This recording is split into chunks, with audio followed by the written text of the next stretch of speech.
So yun guys, mag-prepare tayo ng speaker. Yan, so binaklas ko guys, mga kahilig.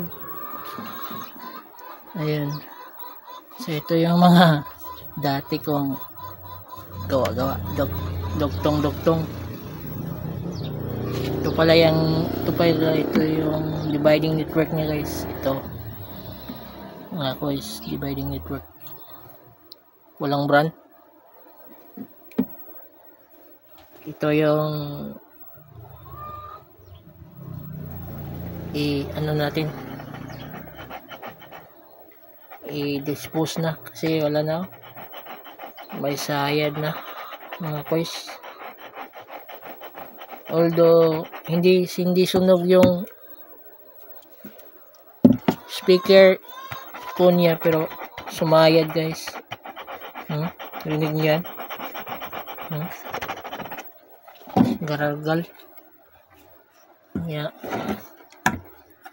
Yan, maliit yung magnet guys. 300 watts daw kuno. Ayan, so itong connection na to guys is doon sa Twitter. Yan, connection Twitter. Ito yung sa speaker. Yan, ito yung sa main, doon sa binding post. Kaya ano, post type. Okay, binding post type. Ito yan ang main, in niya. At ito naman yung out. Papunta na si speaker. Ito yung sa Twitter. I-dual series ko to guys.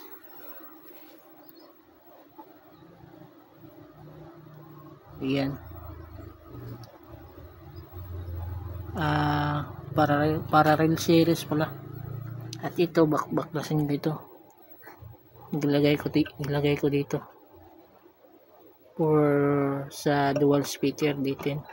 Dito, bala kong pang Twitter. So tatanggalin ko ito. Kasi napansin ko guys, ito. Hindi siya copper. Ang ginamit nila na speaker wire is hindi copper, alum. So nagpupulbos. So ito, tanggalin lahat. Palitan ko ng ganitong wire, pure copper. Ganito na wire, pure copper, para mas maganda yung tunog output na kinalabasan. So ito pala yung gamit ko. Ito okay pa to. Wala pang play. Wala pang sayad. And so yung panghinang ko, yung mga lead gagamitin ko. So ito. Papakita ko sa inyo guys kung ano ang kakaibahan sa speaker magnet nya. Kasi may nabili akong Tusunra. Ayan ito. Bili ko ito sa TikTok. Ayan. So ito. Tusunra. 300 watts. Malaki, medyo may kalakihan ang magnet niya kumpara dito. Ayan, so kita niyo, ang liit. Ayan. So maliit, malaki.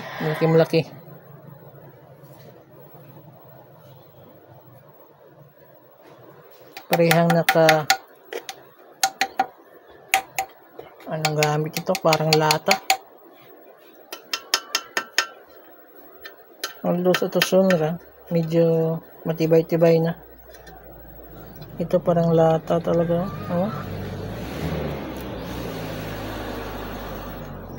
Lagyan ko ito ng city.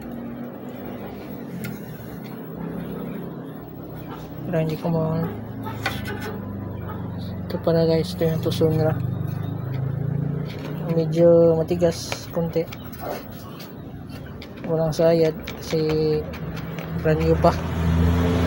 So yan guys, no, yung narinig nyo yung guys is sisya na kayo. Maingay. Ayan, so yun guys, abang-abang kayo. Kita ko sa inyo pagtapos na itong gawain ko. See you guys, mga guys. Thank you for watching. Please subscribe and paki-pindot yung notification bell para updated kayo sa mga video na i-upload ko. So maraming salamat po. Ron Cars TV.